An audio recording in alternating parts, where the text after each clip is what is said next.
Welcome to the broadcast, my dear old fruits. I hope you're very well. We are going to have a good old giggle at Meghan and the failure and the flop of her recent series 2 today, but also I'm going to treat you to the first Tip Jar Corner of the year. Yes, Tip Jar Corner returns for sweet September, one of my very favourite months and times of the year.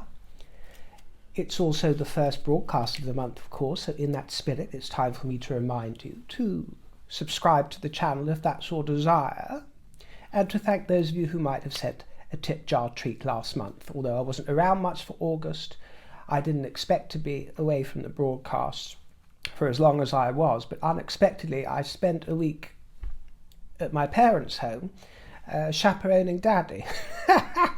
He took a funny turn.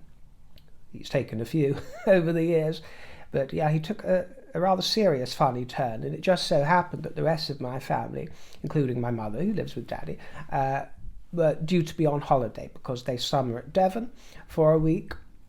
I'm always invited, but I've only been a couple of times. I'm not one for the beach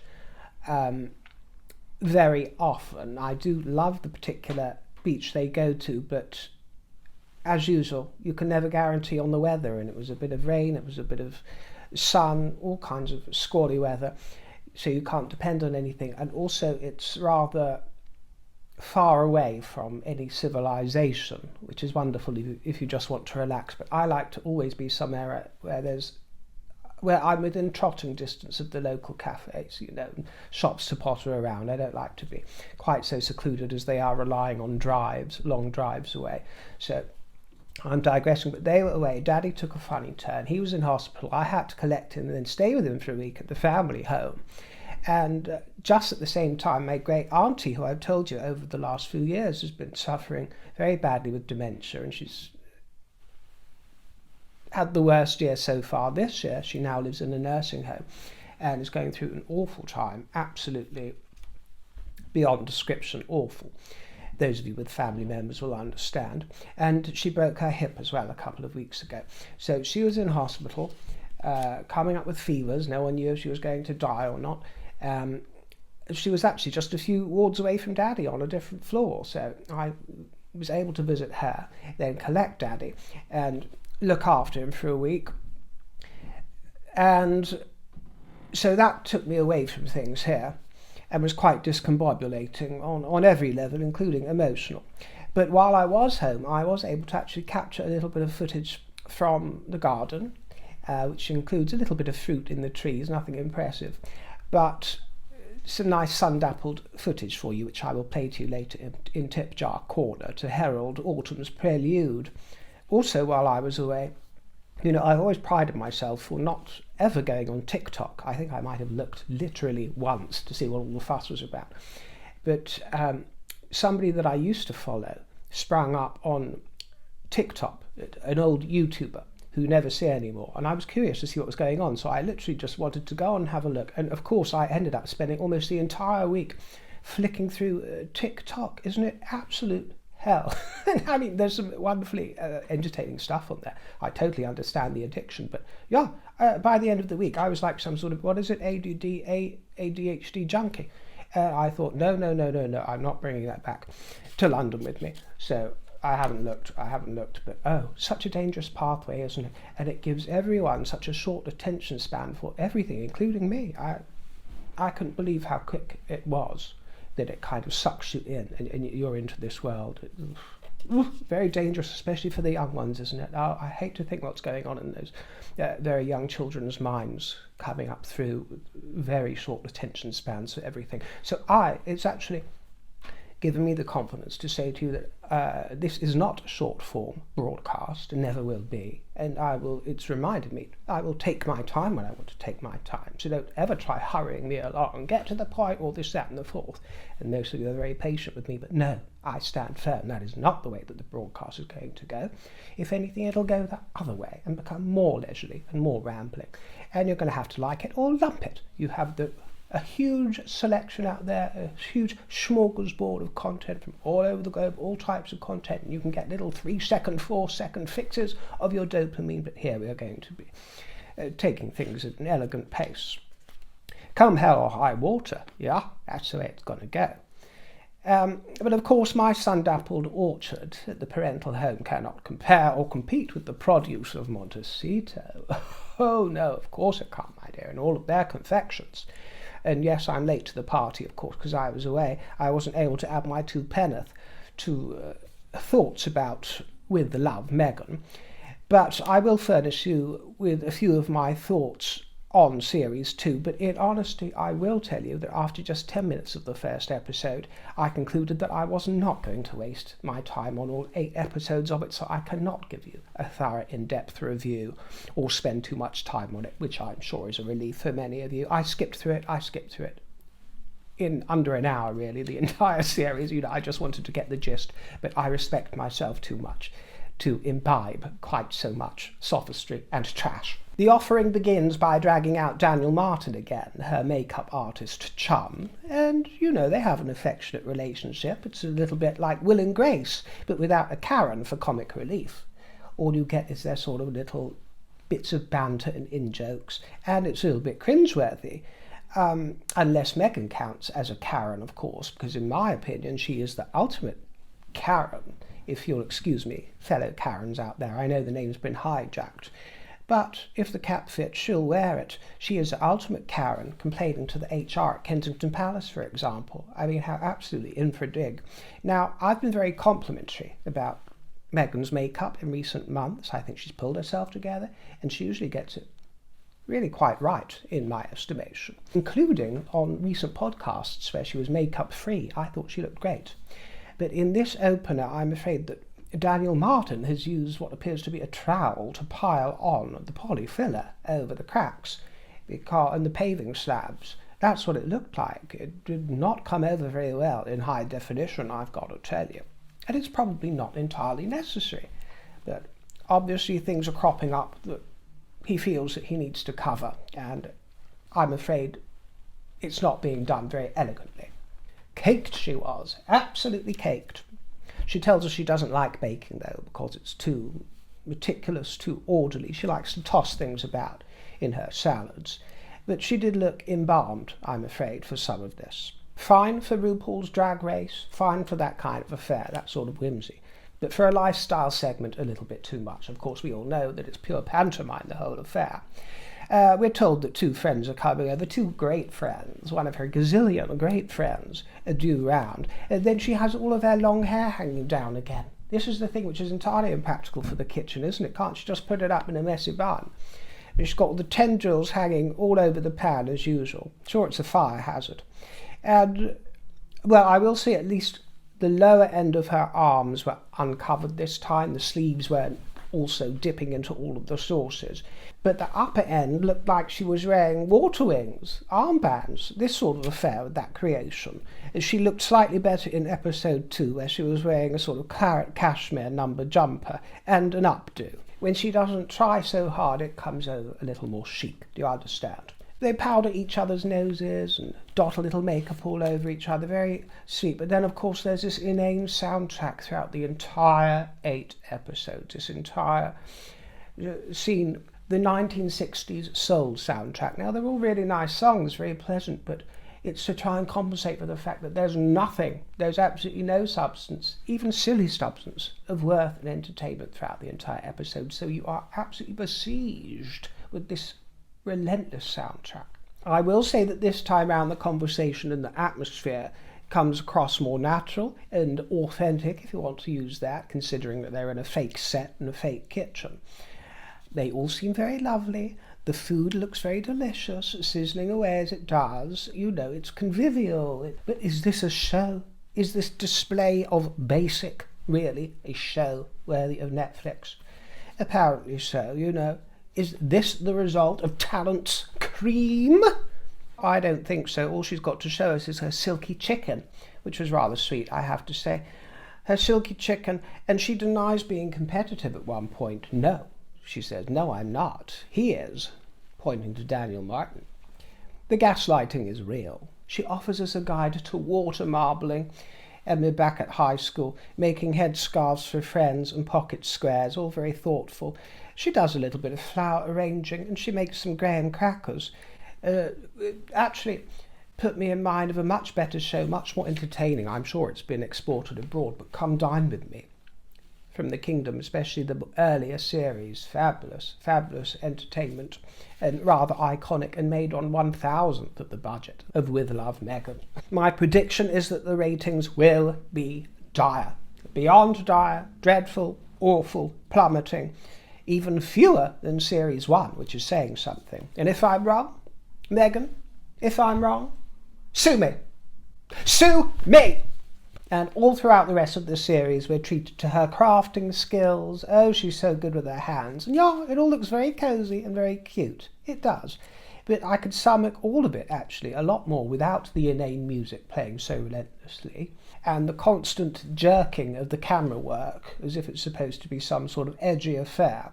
You know, if they had more faith in the bare bones of the concept, they could do that. And actually, I think they would have found a more engaged audience if they were to deliver it in this more old-fashioned style rather than jerking all around the place with the inane music. Of course, she stole many of my own concepts from my Tip Jar Corner series and my Moments of Indulgence series, tips that I've offered you. She stole all of them and bastardised all of them for her own wants and for her own needs.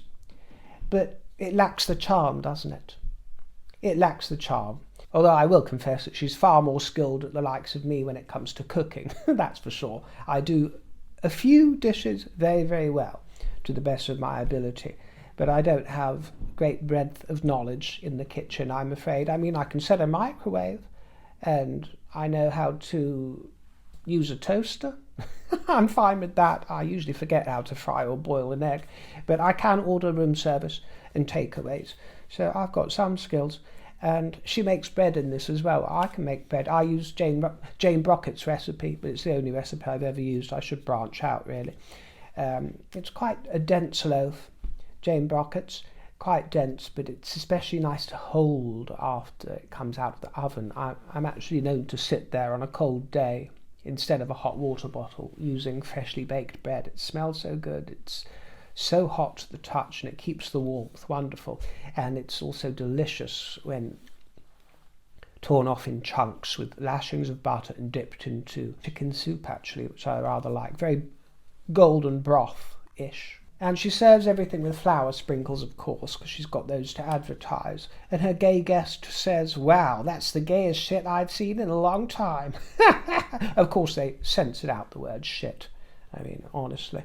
Actually, this gay guy was that chap from Queer Eye for the Straight Guy, one of them. And actually, that was quite a charming little interplay between the two of them, who were previously strangers, I think. I found that interchange more palatable, I think, because he's from these isles, actually. It was all becoming just too frothy American.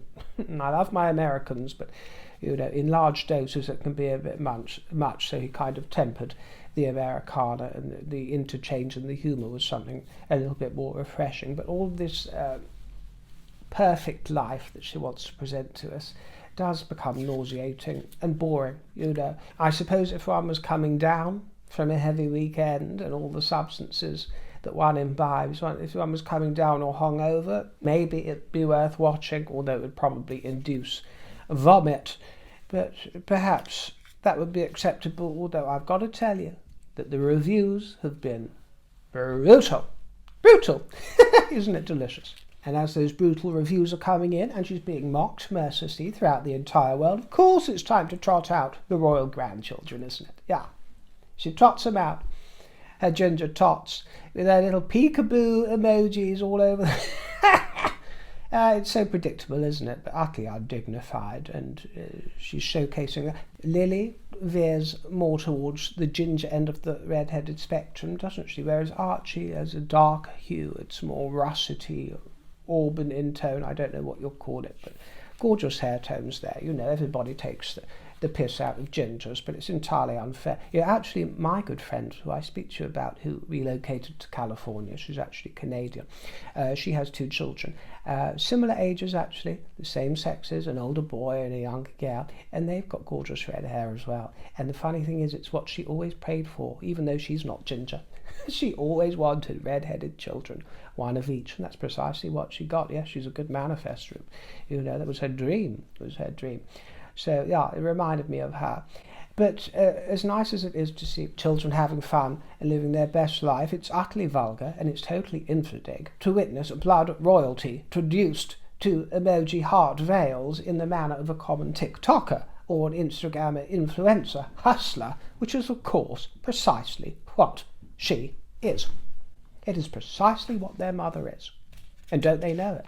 And they're being trained and honed in her skills, the skills of mischief and vulgarity. I wanted to briefly answer some of your questions on Catherine's hair, because there were glimpses of it, weren't there, with lighter tresses recently. Oh, Goldilocks, eat your heart out. The press have been praising the new shade, which we haven't seen properly yet, and I would like to wait until we see it properly styled and lit, which we may do today, I'm not sure, but I know they are due to make an appearance this week at the Natural History Museum, Catherine and William, I think. So we'll see what's going on there, if it was just a trick of the light or what's been done. So I can only go off of the very poorly lit press photographs that we've seen. So this is my impression only from them, and my impression is that it is a horrible colour, I'm so sorry to say. I think it looks absolutely horrid, and I'm picking up greeny hues, a sort of wash of green. You know, I understand that Catherine is trying to find an elegant way to transition into the late summer season. As salt overcomes the pepper, shall we put it that way?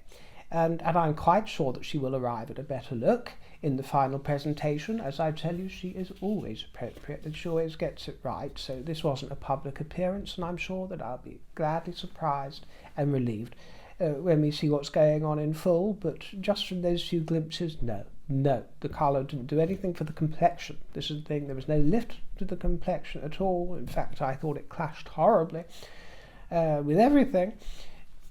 It wouldn't be a desirable colour for anything other than dishwater. But this could simply be the way that the press have used contrast to up the ante in these photographs that were sort of surreptitiously captured, do you understand? So we'll see what happens. Of course, it's been quiet for holiday season, hasn't it, over the past month? Everyone's been at Balmoral, this, that and the fourth, but soon they'll be back to the duty of work. Well, now it's time to escape all of that nonsense and travel to somewhere where we haven't been for almost a year, coming up to a year now. Yes, it is the first broadcast in this environment, and of this year to feature Tip Jar Corner.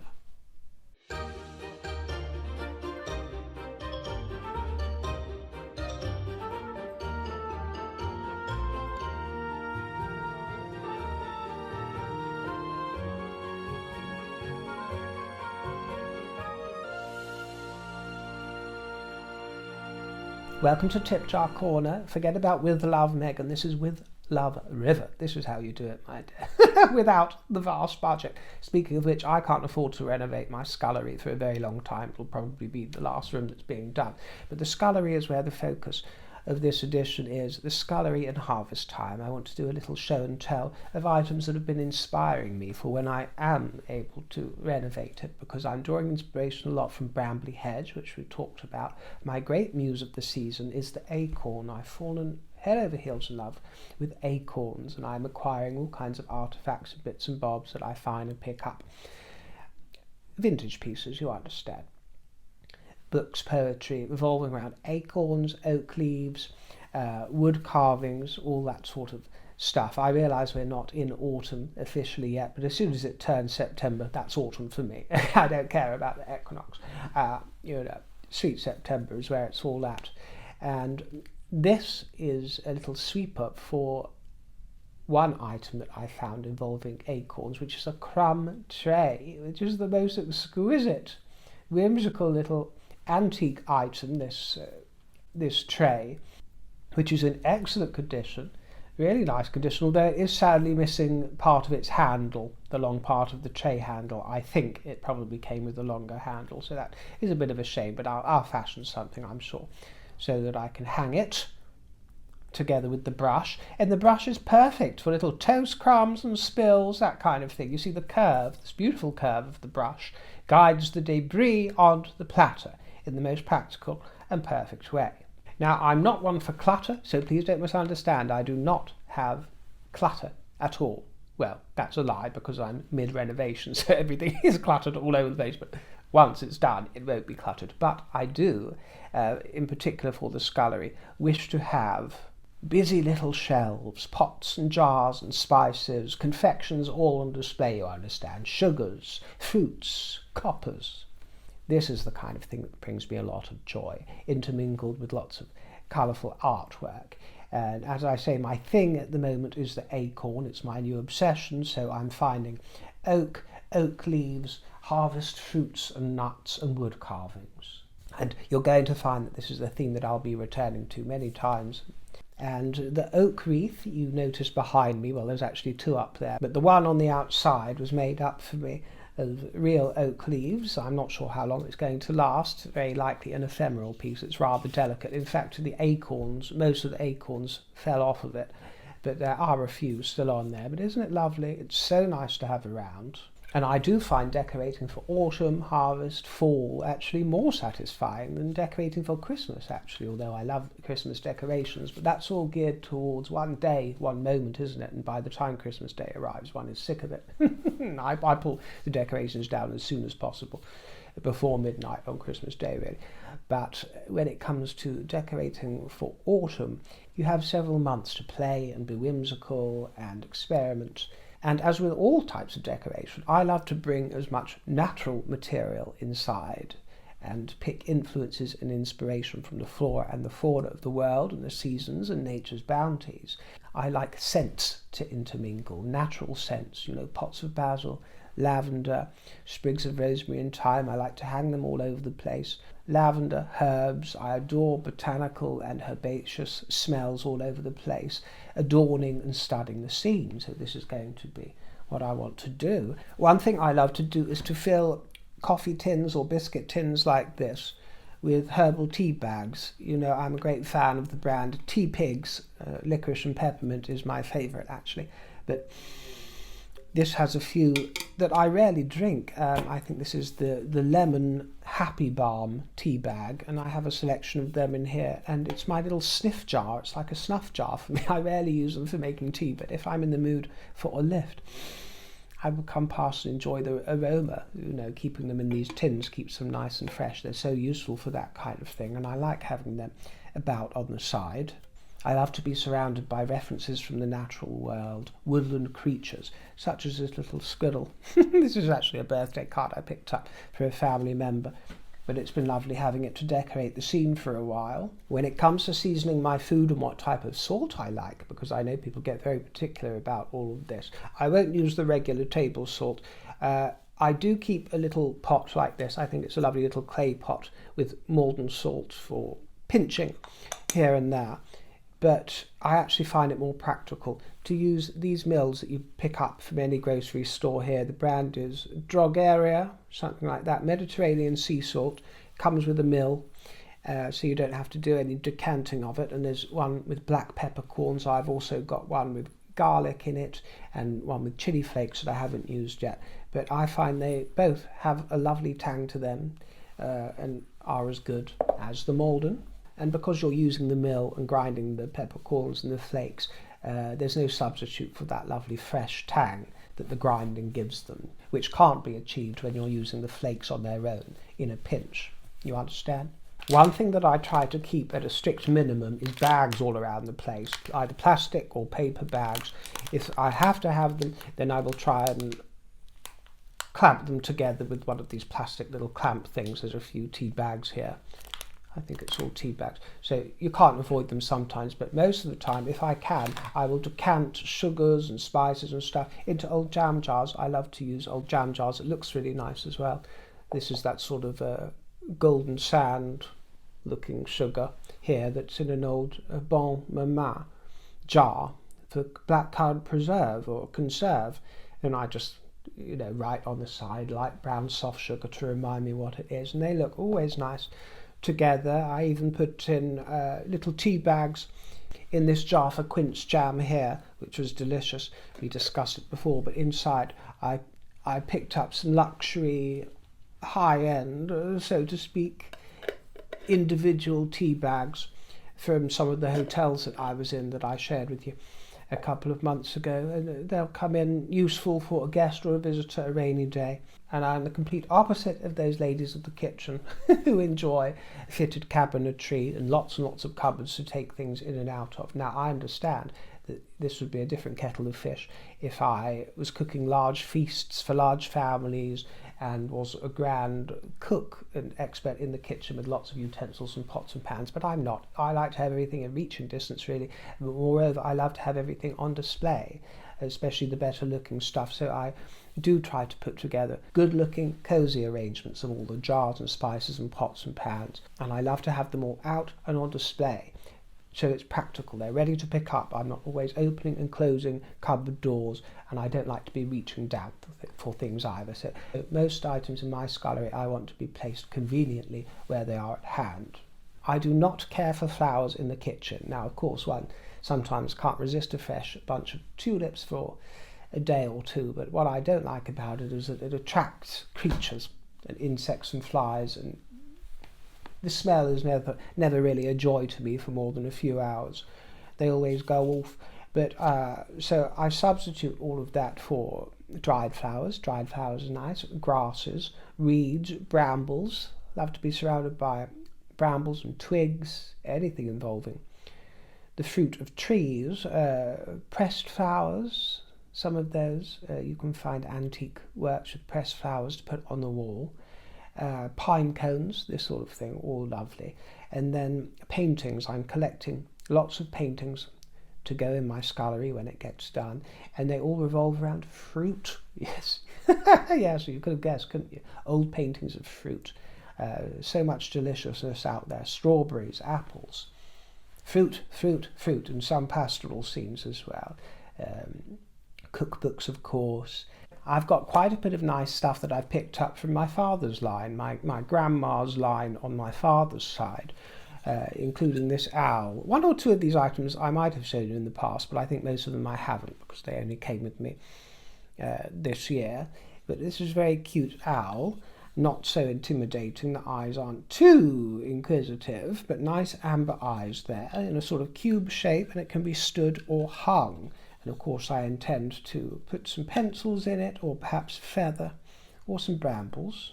But that's very charming, as are these bookends. Now, I know you've seen them before because I showed you these years ago, but lots of you will not have seen them. But they make marvellous bookends for my cookbooks in the kitchen.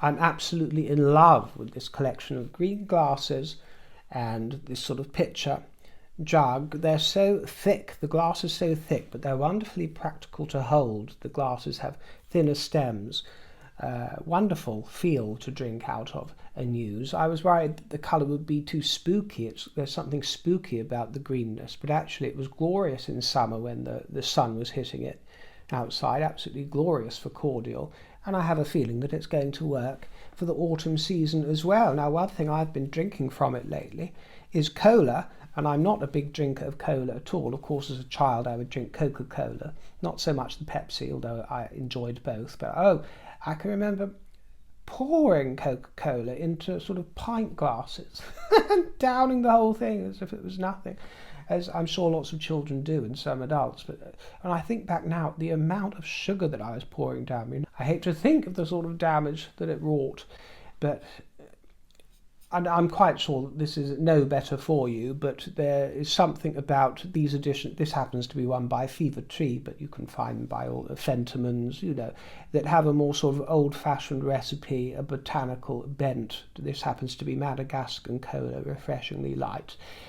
So what I'm basically saying is that I have become a bit of a snob about cola. Obviously, if I'm out and about and someone serves me a rum and coke, I'll have whatever's going, my dear. It doesn't make any difference. But if I'm buying for me, then I won't buy Coca-Cola or Pepsi. I'll go for slightly higher-end, old-fashioned recipes. And actually, I do far prefer the taste. But it's a rare thing for me. This is the first time this year I've bought cola, and I've been enjoying have just a little tipple of it in the evening up to about there, just a little tonic for the evening that's non-alcoholic, and I'm going to buy another bottle when this runs out, but then that'll be it. My little autumnal affair with cola will be done, I think, for another year. But it's nice to treat oneself from time to time, isn't it? But this goes down well I'm not one for soft drinks at all, but if I take them, then I don't find them as refreshing in the summer as I do in autumn and winter. I like to have cold soft drinks on colder days and cooler days. If I want cooling down in the summer, then I'll go for something perhaps more citric, or an elderflower cordial with sparkling water, this sort of thing, straight from the fridge, rather than a soft drink. But these can be fun in autumn and around Christmas. But of course you've got to find the perfect glass that feels good. This says, puffeth not thy smoke, and it used to hang in my great-grandmother's and possibly even my great-great-grandmother's abode. I presume it was created by one of them. I think it's from biblical verse, actually, the reference. I used to think that it meant no smoking inside the house, which it might be a reference to, but I also think it has allusions to not puffething thyself up, do you understand, with a sort of sense of grandeur. But it's rather quaint and reminds me of my family, so that's going to look rather good in the scullery. I've got all these things already in there, sort of propped all around the place. I'm afraid it's just too much of a junkyard to showcase on the broadcast, but once it's done, hopefully then I'll be able to let you sniff around. A large ceramic pear here. Actually, this was a gift from my mother a couple of Christmases ago now, 2 or 3 Christmases ago, but I can't remember if I ever showed it to you, but it really does have the most magnificent hues of yellow and brown, and the glazing has this sort of cracked look to it, very minuscule cracks, which actually resemble and replicate very closely the skin of a real pear. And the shape of it is all sort of nubbly and knobbly, but it's plump, very well put together. And I think Mummy chose very well, don't you? Now, I wanted to offer a word on tomato ketchup, because of course the go-to in the kingdom is Heinz tomato ketchup, which is of course a wonderful tomato ketchup. It's timeless, and there are many people, including me, who have always said that they'd never go with anything else unless some sort of homespun, homemade recipe. Well, this is my own ignorance. I have been experimenting lately with other brands, and I've been really rather delighted. This one, it's nearly run out, but Wilkin and Sons tomato ketchup can be found all over the place, of course. And it doesn't really matter which brand you go for, but I'm just mentioning this for those of you who have only been brand loyal to Heinz all these years, to perhaps challenge yourself and reach out and try some other brands, because there are some delicious ones out there. I've been in a Heinz stupor all my life. I will tell you, though, after a week or two, I did actually think to myself, I miss a little bit of the Heinz. So I keep both, and it's good to have the option for one or the other. There is something, even though the quality isn't particularly highfalutin, there is something about that Heinz that the others just don't manage to capture. But having said that, there are also other benefits to a lot of the other brands out there, so do try them. That Wilkins one I thought was very nice and rather delicious, and it's the one that I go for most of the time now. So thank you for joining me while I daydream about my future scullery. Who knows if it'll ever come to fruition, but I just wanted to tell you what's inspiring me for the scullery and for autumn, and I hope to be doing so a lot more regularly, because this is the time of year that I enjoy very much. There's lots of challenges, as there always are, going on in my life and my environment, which makes it very difficult, but hopefully we can overcome them together, can't we, my dear? As we have to, with a stiff upper lip, and get on with things. So I'm going to leave you with some scenes, as promised, from my parents' garden that I took during August, and although I'm not able to show them off quite so much in this footage, you'll see a few. You'll see that the place is surrounded by vast, tall trees. We're very lucky to have the place surrounded by these beautiful trees that have been wonderful friends, really, to us. Wonderful friends. The thought of them ever being chopped down for any reason is quite an obscene thought, but they are old friends and old guards, so hopefully you'll be able to see them in the imagery as well. And I hope you enjoy it. Thank you so much for joining me here in Tip Jar Corner, and I look forward to seeing you in the next broadcast. Ta-ra for now, my dears, and toodle pip.